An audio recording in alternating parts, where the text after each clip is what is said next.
ఇక మరో బ్రేకింగ్ చూస్తున్నాం. జయశంకర్ భూపాలపల్లి జిల్లా కేంద్రంలో రాత్రి 15 వార్డు కౌన్సిలర్ భర్త నాకవెల్లి రాజలింగమూర్తి దారుణ హత్యకు గురయ్యారు. ఒక గుర్తు తెలియని వ్యక్తులు పట్టణంలోని రెడ్డి కాలనీలో అదును చూసి కత్తులతో విచక్షణారహితంగా పొడి చెప్పారు.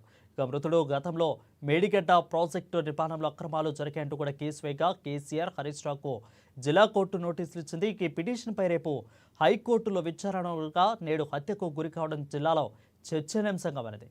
రాజలింగమూర్తి హత్యపై సీఎం ఆగ్రహం వ్యక్తం చేశారు. ఉన్నతాధికారులను వివరాలు అడిగి తెలుసుకున్నారు. సిఐడి విచారణకు ఆదించే ఛాన్స్ ఉన్నట్లుగా తెలుస్తా ఉంది.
ఇక జయశంకర్ భూపాలపల్లి జిల్లా కేంద్రంలో రాత్రి 15 వార్డు కౌన్సిలర్ భర్త నాకవెల్లి రాజలింగమూర్తి దారుణ హత్యకు గురయ్యారు. గుర్తు తెలియని వ్యక్తులు పట్టణంలోని రెడ్డి కాలనీలో అదును చూసి కత్తులతో విచక్షణారహితంగా పొడి చెప్పారు.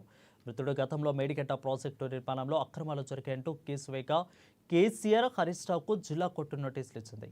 ఈ పిటిషన్పై రేపు హైకోర్టులో విచారణ ఉండగా నేడు హత్యకు గురి కావడం జిల్లాలో చర్చనీయాంశంగా మారింది.